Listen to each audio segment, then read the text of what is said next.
Chamamos agora, para mediar o trabalho da manhã, nossa grande conferência de abertura, nossa diretora sindical, professora Ana Maria Dunkel Bonalume.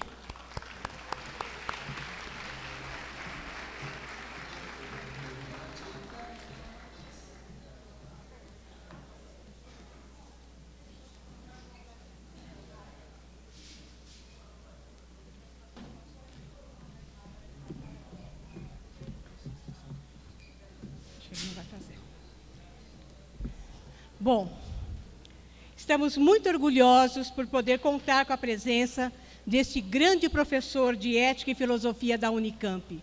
Para nós é sempre um orgulho tê-lo conosco. Convidamos para a nossa cerimônia de abertura, conferência de abertura, professor Roberto Romano.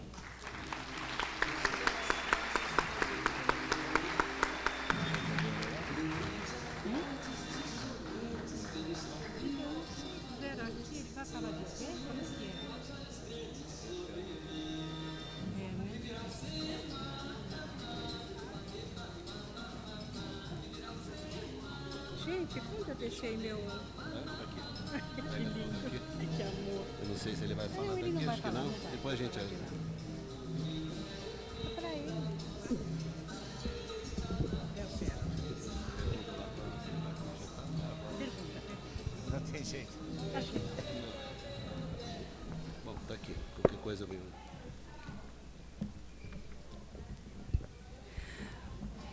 Bom dia aos presentes. É com grande honra e orgulho que recebemos o professor aqui, nessa grande conferência da manhã, que vai, aceitando a nossa provocação, a nossa inquietação para falar um pouco de crise. Então, ele vai proferir a conferência, a noção de crise na política, na ética e na educação. É uma grande, acho que vai organizar um pouco essa sensação que a gente tem de uma catástrofe iminente, né, professor? Organiza um pouco as ideias e vai, eu tenho certeza que vai nos ajudar a entender um pouco o que acontece no nosso país nesse momento. Professor Roberto Romano, professor de Ética e Filosofia na Unicamp de São Paulo, doutor em Filosofia pela École... Ih, professor, agora eu me enrolei. A Escola de Altos Estudos, gente, não tenho proficiência em francês, I'm sorry.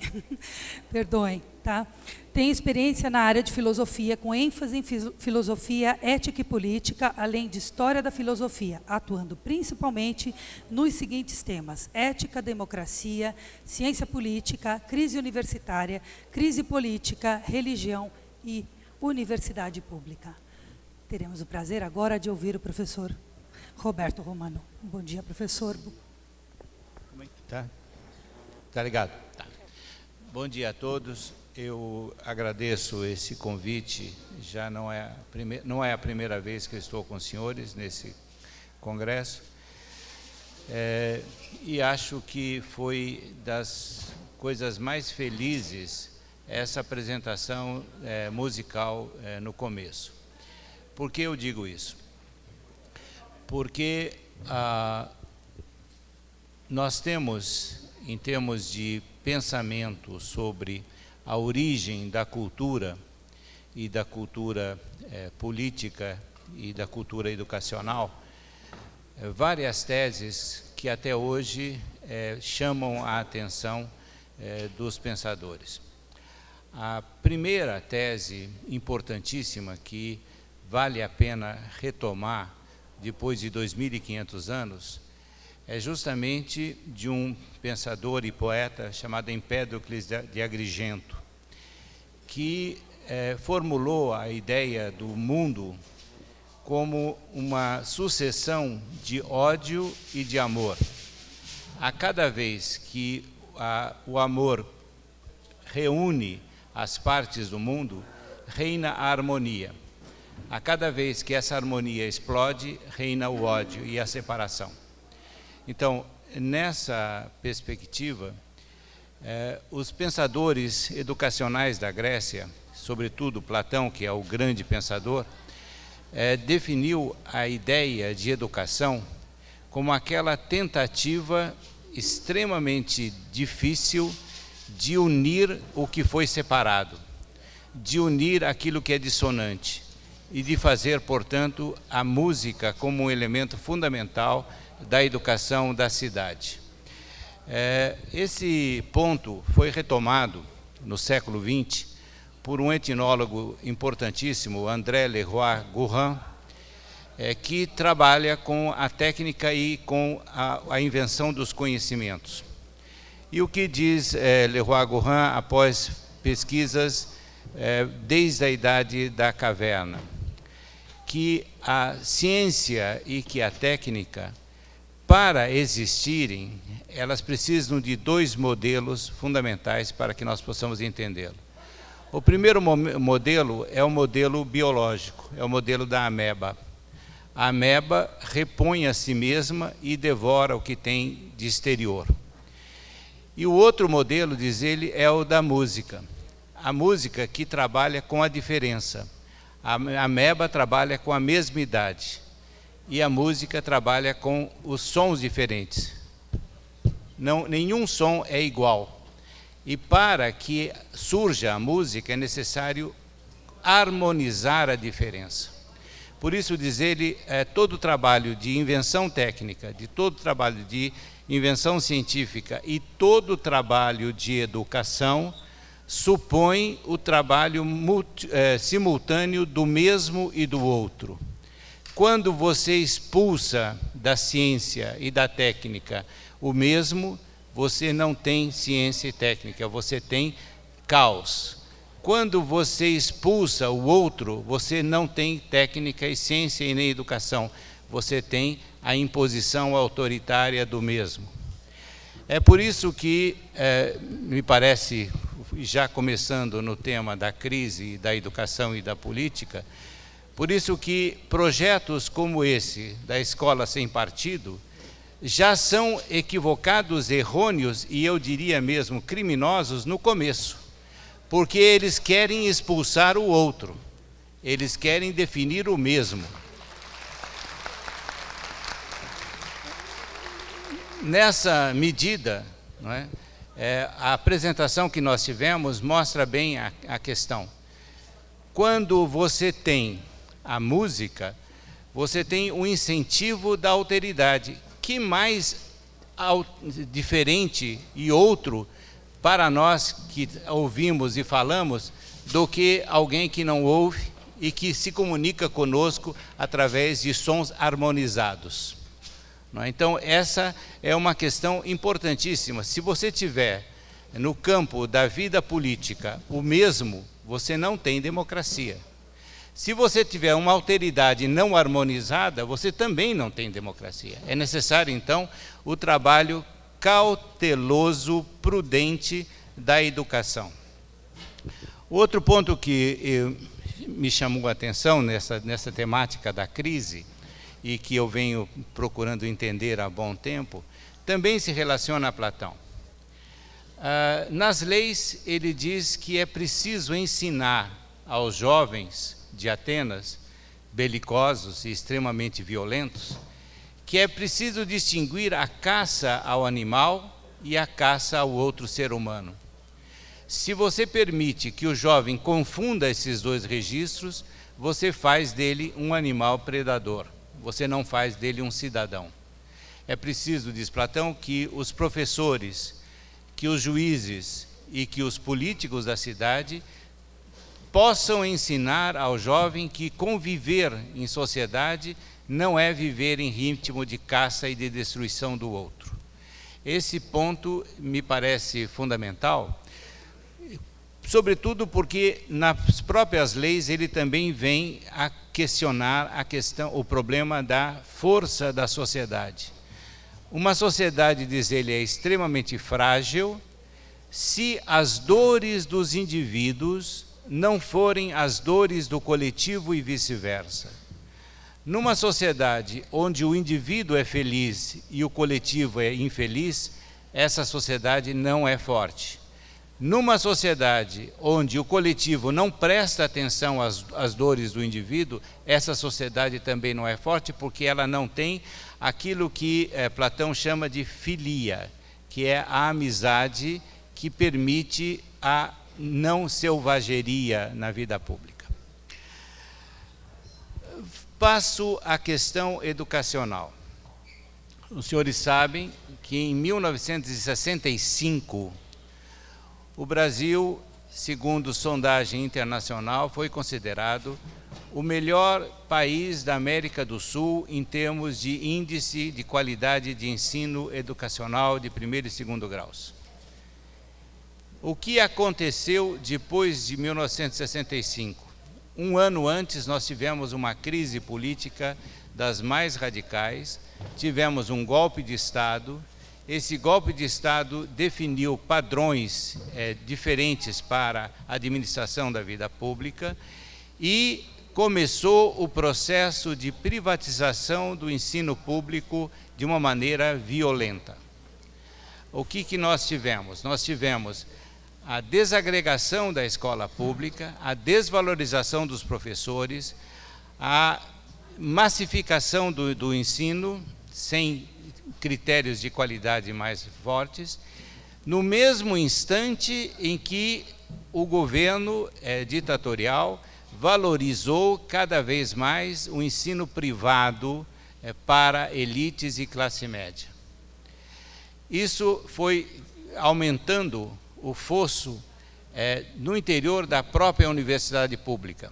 A universidade pública passou a receber nos seus quadros aqueles que eram formados com critérios técnicos avançados pelas escolas privadas. E o vestibular se transformou num elemento de separação de classes e de aprimoramento da dominação de classes no Brasil. Essa privatização do ensino foi, infelizmente, tolerada pela instituição da universidade pública. Ela aceitou essa regra do jogo. Por mais que intelectuais, que universitários lutassem contra a ditadura, etc., esse aspecto da privatização continuou sendo imposto e aceito. Esse é um ponto que me parece gravíssimo. Nós temos, então, uma universidade que resulta de uma situação anômala de cidadania, você não tem a cidadania participando dessa universidade, e você tem, pouco a pouco, uma divisão, inclusive técnica, de estabelecimento das pessoas nos órgãos de pesquisa, de Estado e de sociedade. A ditadura continuou, a antidemocracia continuou, e o que nós recolhemos no final da ditadura de 64, que alguns dizem ditadura militar, no meu entender é um erro absolutamente grave do ponto de vista histórico, porque a ditadura de 64 foi uma ditadura civil-militar. Junto com as fardas, aquelas pessoas que estão do outro lado da Avenida Paulista, aquelas que fazem o pato, aquelas pessoas não apenas incentivaram, como exigiram o golpe de Estado de 64 e financiaram membros da repressão política com seu dinheiro ou com o dinheiro do povo. Com esse movimento, com essa situação final, nós tivemos uma situação que nos coloca em pé de igualdade com praticamente todos os países dominados do planeta. É aquilo que a ONU chama de brain drain. Isso é, aquelas pessoas formadas com dinheiro público nos países dominados seguem para os países dominantes e lá trabalham na invenção de técnicas, na invenção de ciências e no aprimoramento da educação daqueles países. E aqui nós ficamos desassistidos.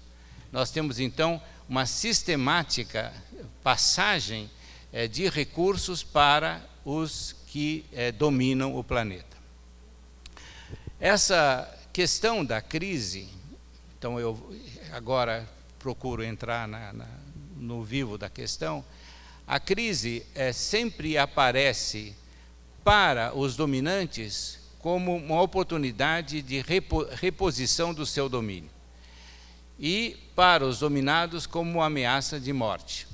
Não estou exagerando, eu não sou melodramático, mas quando você tem uma decisão política que retira a base da distribuição democrática dos saberes, das técnicas e dos recursos, você tem efetivamente morte anunciada e definida de milhões. Vejam, no caso brasileiro, nós temos uma permanente ditadura. Essa ditadura não foi atenuada radicalmente com o regime civil. Nós tivemos aí, me perdoem aqueles que pensam diferente, mas com a Constituição de 88, o que nós tivemos foi um golpe de Estado, porque o Congresso Nacional, que tinha servido muito bem ao regime ditatorial, manteve aqueles que estavam garantindo as prerrogativas do Palácio do Planalto, Antônio Carlos Magalhães, José Sarney e outros, e incorporou eleitos para redigir a Constituição. O que quer dizer que o Congresso Nacional deu um golpe de Estado, definindo-se como constituinte, usurpando a necessidade, após um regime de exceção, de uma Assembleia Nacional Constituinte verdadeira, isto é, aquela que expressasse a vontade do soberano popular. Vejam, um momento de crise do governo ditatorial. Esse governo ditatorial, pelo executivo, não pode mais repetir golpes, como aconteceu ao longo do ato institucional número 1, número 2, número 5. Ele não tem mais condições, inclusive, de apoio político para dar o golpe. Ele utiliza as forças do Congresso, do Poder Legislativo, olhadas com muita benevolência pelo Judiciário, e realiza esse golpe de Estado. Então, nós temos uma Constituição que resulta dessa situação contraditória.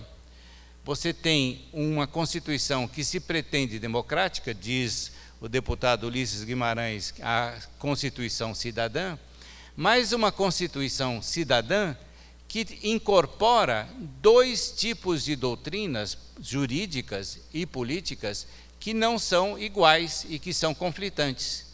Você tem na Constituição de 88 a inspiração doutrinária do chamado Estado de Direito, isto é, aquele que tende a defender o direito de propriedade acima de todos os demais direitos, e você tem os elementos do Estado democrático de direito, que tende a relativizar a propriedade em função dos direitos humanos e cidadãos. Então, se nós olharmos a Constituição de 88, nós vemos que essa Constituição é heteróclita. Ela passa de uma doutrina para outra como se não houvesse nenhum problema. Ela passa da defesa da propriedade como um elemento quase absoluto para a propriedade social. Ela, doutrinariamente, não é unitária, ela não tem uma unidade lógica e doutrinária. O que faz com que ela seja plenamente vulnerável às ações e interesses de grupos dentro do Congresso e dentro do Palácio do Planalto, interessados em modificá-la para seu bem-estar. Cito apenas uma delas, a emenda da reeleição conseguida pelo ex-presidente Fernando Henrique Cardoso. Quando nós olharmos o texto original da Constituição, mesmo considerando-se essa heterogeneidade doutrinária, e você olha o texto de hoje, você vê um Frankenstein. Você não vê mais uma Constituição una. Você tem uma quantidade de emendas que efetivamente definem um padrão dos interessados no poder.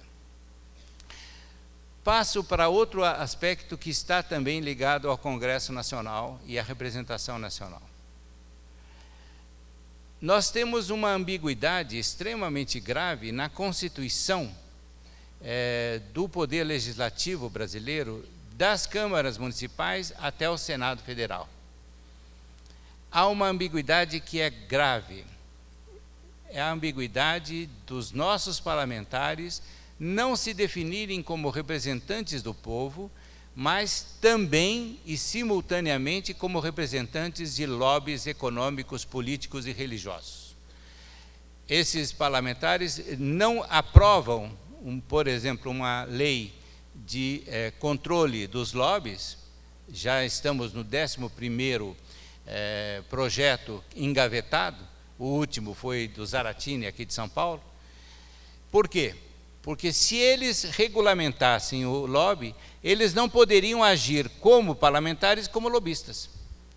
Então, quando os senhores escutam falar de bancada ruralista, bancada da bala, bancada religiosa e bancada do ensino privado e das universidades privadas, os senhores sabem que são verdadeiros lobbies organizados para impedir qualquer melhoria no plano, em termos democráticos, no plano da administração pública e da vida pública.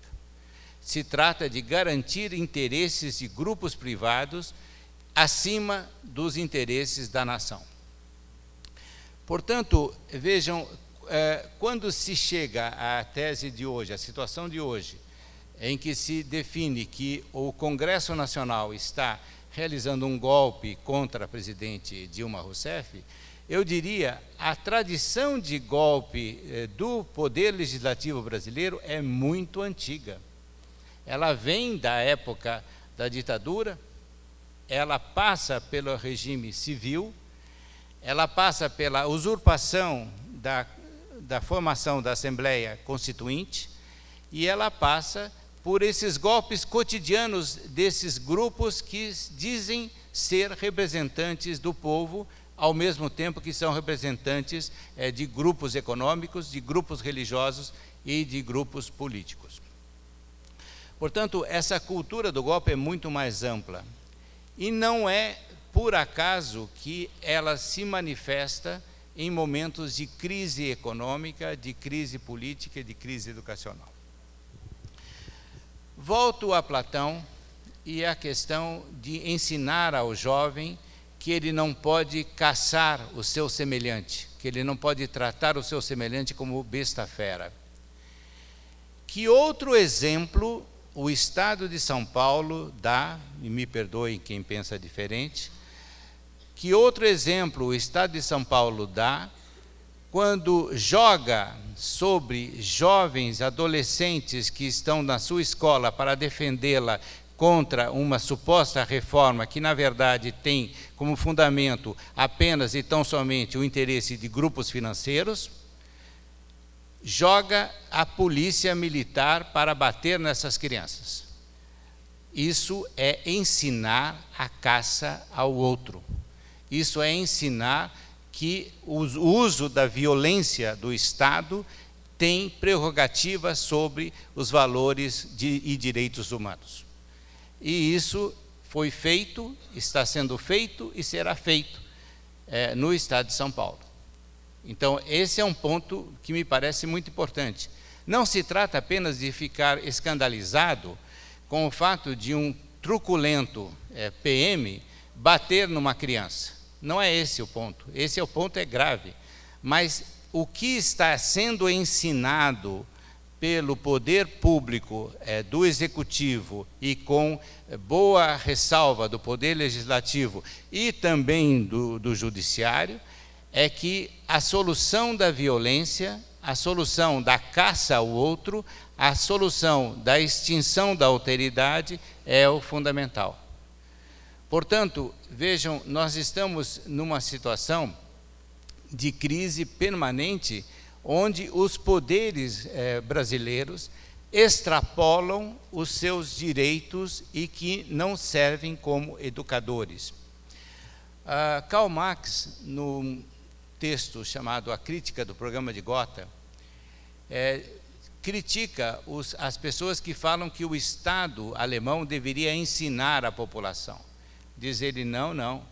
É o Estado que deveria receber a educação da população, e não o contrário. Porque o que o Estado mostra é violência, truculência e arbítrio. Portanto, quando nós estamos nesse momento de crise, eu gostaria de lembrar aos senhores o pensamento da crise, tal como ele aparece nos Médicos Hipocráticos. Quando os senhores lerem os textos supostamente atribuídos a Hipócrates, não são dele, é de um conjunto de médicos que foram reunidos em manuscritos, esses médicos criaram critérios para definir uma crise. Esses são os sinais hipocráticos. Quando você olha o corpo da pessoa e você vê pela cor, você vê pela densidade da sua pele, você vê pelo embaçamento dos seus olhos, você vê pela falta de saliva, etc. Você vê sinais de que aquela pessoa está entre o limite da vida e da morte. Esses sinais são fundamentais para que nós possamos entender o que é a crise. Porque a crise é justamente aquele momento que os também médicos hipocráticos e que também o filósofo Platão e que também a filosofia do Ocidente toda define como kairos. Kairos é aquele tempo certo, é o tempo da ação certa. Se você age em relação ao doente antes que ele tenha condições de reagir ao seu tratamento, você está agindo muito antes. Se você demora para atender, você está agindo muito depois. Os sinais te ajudam a perceber o momento certo da ação, aquele momento que vai trazer a saúde e ajudar o doente a vencer a morte.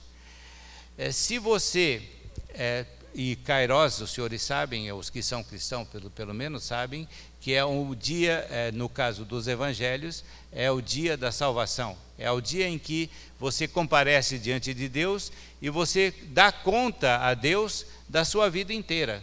Se você consegue mostrar para Deus que você foi uma pessoa reta, que você foi uma pessoa divina, evidentemente você merece entrar no divino. Se não, você merece o nada. Você merece o esquecimento absoluto. Então, esse kairos, o dia da salvação, no caso dos gregos, é o momento certo da ação.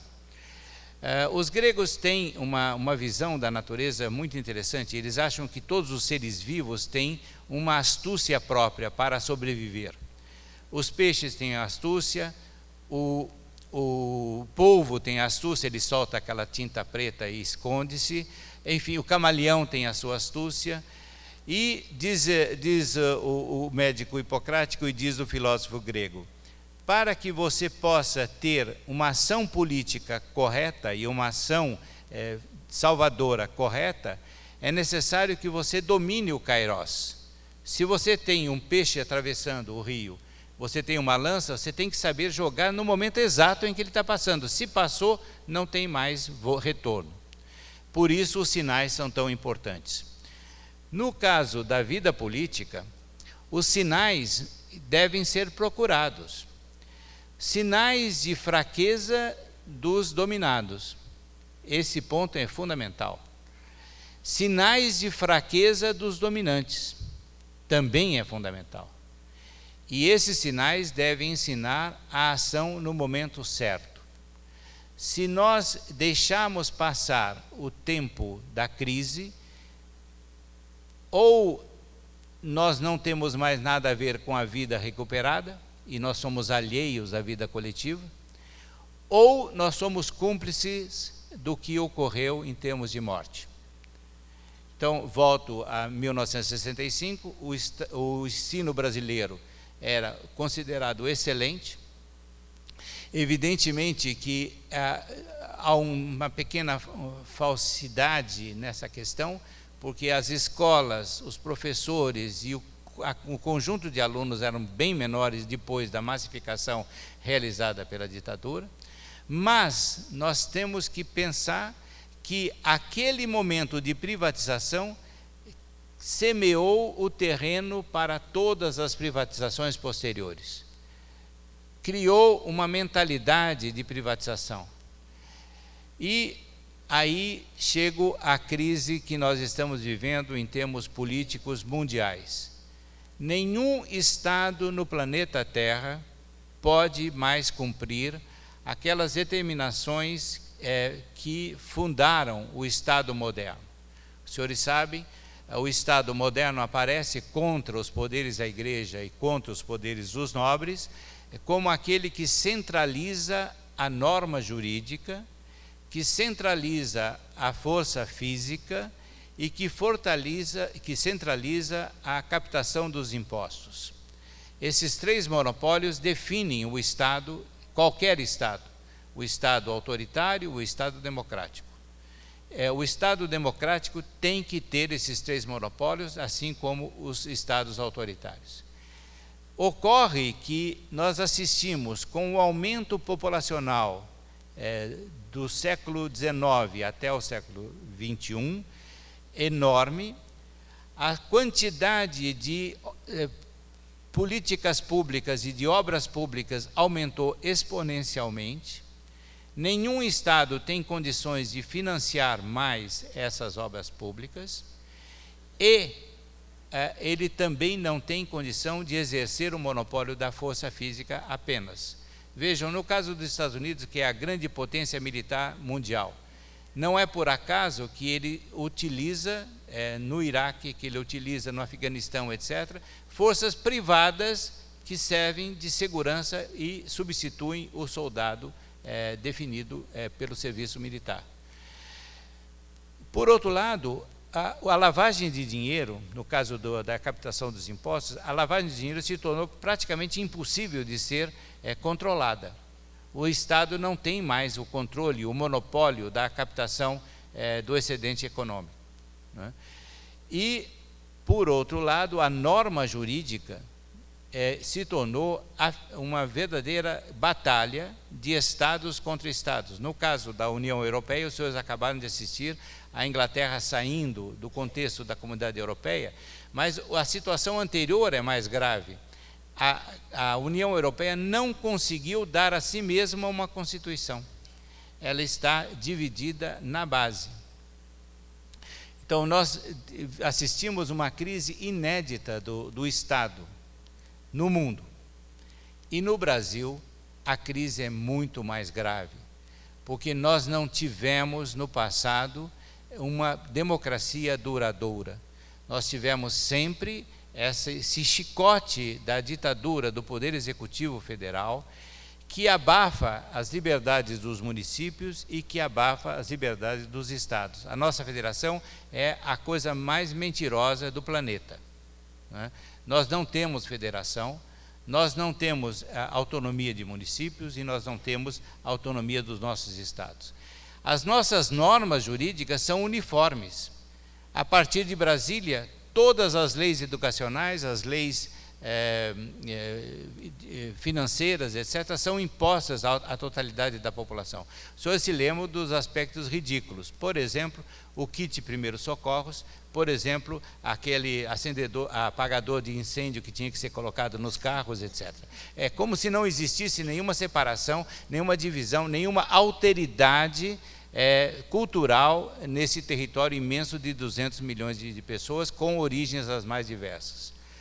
Essa ditadura do Poder Executivo, o jurista Fábio Conder Coparato, num texto que eu recomendo aos senhores, que está na internet, chama-se Requiem para uma Constituição, ele chama de uma presidência imperial, e não por acaso, porque nós surgimos como país supostamente independentes, não sob a égide das revoluções inglesas, da Revolução Norte-Americana e da Revolução Francesa, mas contra elas. Não é por acaso que a Constituição de 1824 coloca o chefe de Estado como irresponsável, porque essa é a marca do soberano do Estado absoluto.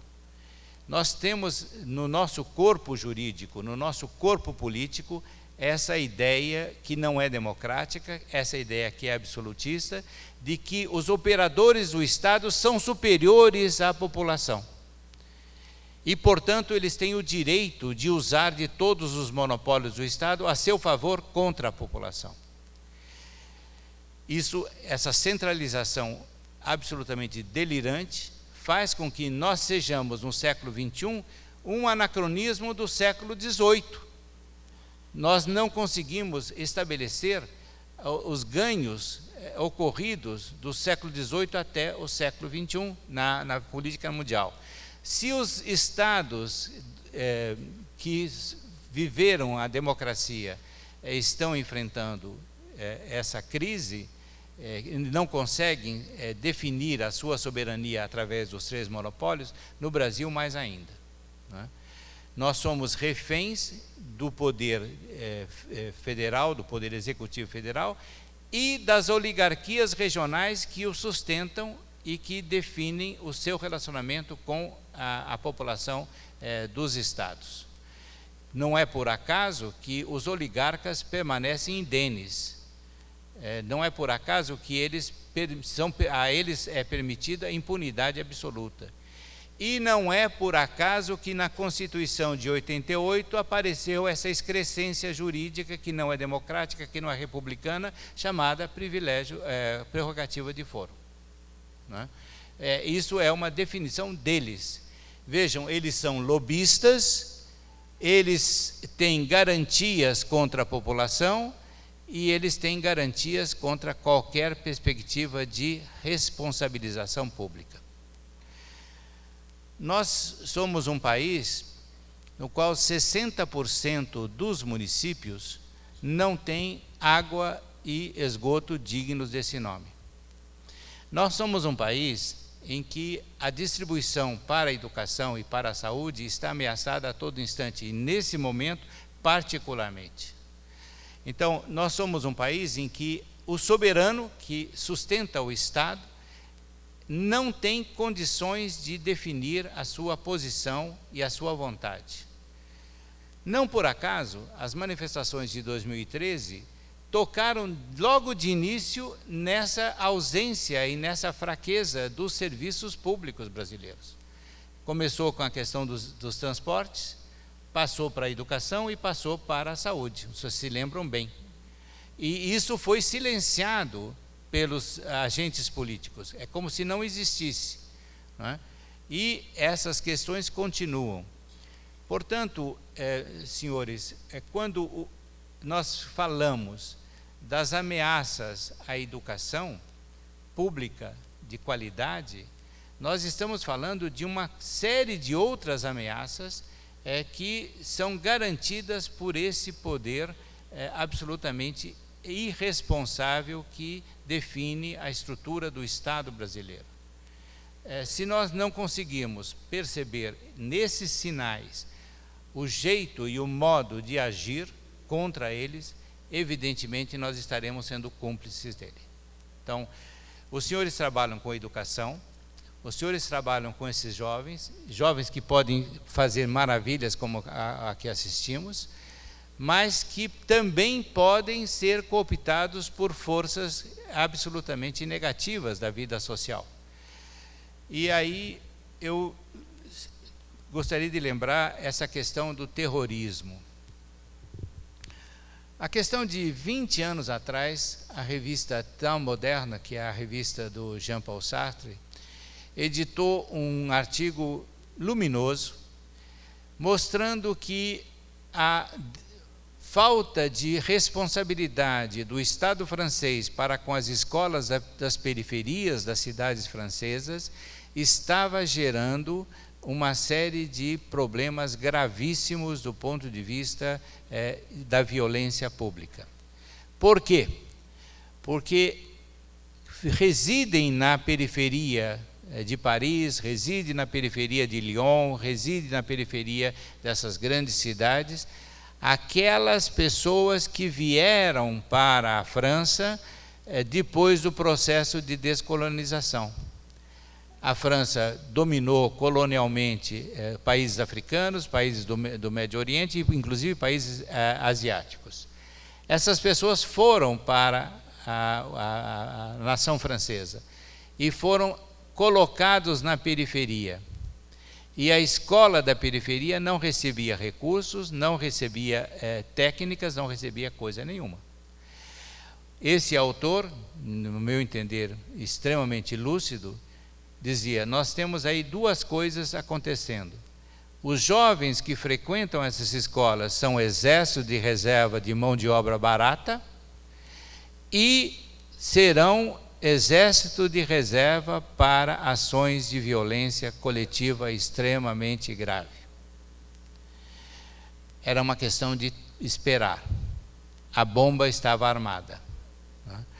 Quando você tem esse tipo de política discriminatória, que retira recursos da educação, retira técnicas da educação, retira técnicas e recursos dos municípios para que eles cumpram a função básica de realizar as obras públicas. E quando você tem a doutrina geral da privatização como a grande solução, você está caminhando para o genocídio e para a luta de todos contra todos. Então, vejam, a crise que nós estamos enfrentando não é de hoje, e eu diria mais, a crise é um fato permanente da humanidade. Desde que nós vivemos na caverna, nós vivemos em crise. Crise de morte ou crise de vida. As técnicas, a ciência, vem ajudar a ampliar o tempo de vida da humanidade e de cada indivíduo, mas também podem trazer a morte. Não sei se os senhores se lembram de um filme lindíssimo que vale a pena assistir, que é do Stanley Kubrick, 2001, Uma Odisseia no Espaço, né? Ali nós temos genialmente sintetizada a questão da crise. Você tem a guerra dos pré-hominídeos, você tem a utilização de um instrumento que é um osso retirado de uma fera. Você usa esse instrumento para matar o seu irmão, o seu próximo. Esse instrumento, no filme, ele é jogado para cima e ele se transforma numa nave espacial e termina numa caneta que está flutuando. Nós sabemos bem que não existe instrumento mais letal do que a caneta e, ao mesmo tempo, mais vital do que a caneta, né? Portanto, os senhores que trabalham com a caneta, e evidentemente que o computador é uma continuidade da caneta, né, sabem perfeitamente o quanto é importante a missão de ensinar que o outro não é caça. E que, portanto, ninguém, seja ele governador do Estado, seja ele secretário de Educação, seja ele secretário de Segurança, tem o direito de ensinar a caça ao semelhante.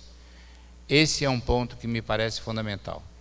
Portanto, sintetizando, sim, nós temos uma crise econômica gravíssima, mas essa crise é causada justamente pelos interesses de grupos financeiros internacionais que não querem se submeter e não se submetem a nenhum poder político estabelecido. Eles estão acima desses poderes. Eu pediria àqueles que ainda não assistiram que assistissem o documentário excelente chamado Inside Job, né, onde eles analisam com testemunhos dos atores do sistema financeiro a crise de 2008 nos Estados Unidos. Aqui é muito pior, né? Só um pequeno exemplo. O ex-presidente Luiz Inácio da Silva favoreceu muito o sistema financeiro, mas ele exigia que os industriais pegassem os empréstimos do sistema financeiro e aplicassem na produção econômica.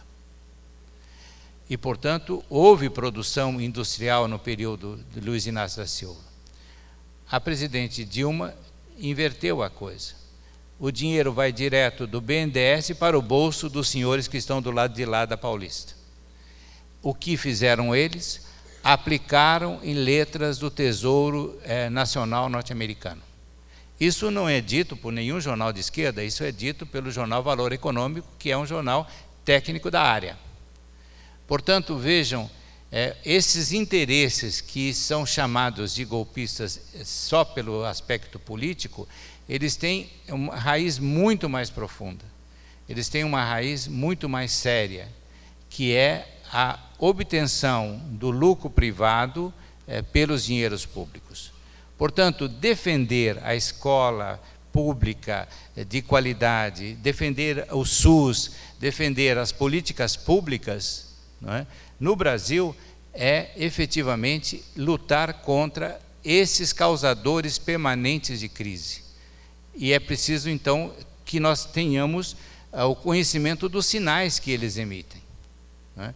Esse dado, por exemplo, é um dado que deveria ser muito bem conhecido por todos nós, né? São bilhões que foram aplicados em letras do Tesouro norte-americano por aqueles que dizem que não querem pagar o pato, né? Então, essa questão me parece básica. O último ponto da ideia de crise, né, é justamente a confiança que deve ser dada ao chamado paciente. Eu acho essa palavra péssima, paciente, né? O médico hipocrático tinha perfeita noção de que ele tinha diante de si um ser vivo com autonomia. E por isso mesmo, diz o texto dos manuscritos hipocráticos, você precisa conversar com o doente, você precisa dialogar com o doente, você precisa entender digamos, as percepções que o doente tem do seu próprio corpo. E você tem que incentivar o doente a ampliar as suas forças positivas contra as negativas. Essa é uma situação importante. O doente é a sociedade brasileira. Essa sociedade que, de certo modo, é levada a ser cúmplice desses atos tremendos de violência que o Estado brasileiro comete todo dia. Então, é necessário que nós tenhamos um conhecimento antropológico, sociológico, etc., da sociedade brasileira, para ver até que ponto ela está, de fato, resistindo rumo à vida, ou ela está sucumbindo a esses poderes extremamente autoritários que definem o nosso Estado.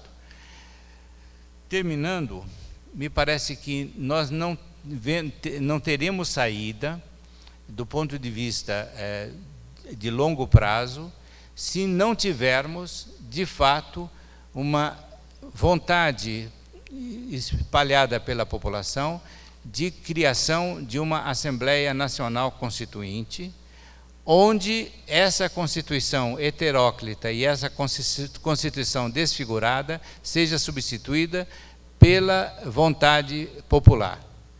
O segundo ponto, um dos elementos dessa vontade popular nessa Constituição é justamente o fim do privilégio das autoridades dos Estados nos 3 poderes. E, sobretudo, a definição de políticas públicas capazes de atender às necessidades dessa população. No começo do governo petista, se instituiu um movimento que me parece extremamente saudável e que foi abafado, que era justamente o orçamento participativo. O orçamento participativo serviu durante muito tempo para que cidadãos não apenas reivindicassem os seus direitos, mas também aprendessem a dialogar com os outros direitos, com as outras necessidades. Infelizmente, uma vez chegado ao poder federal, o Partido dos Trabalhadores abandonou esse projeto. Eu acho que nós teríamos que recomeçar em práticas dessa linha.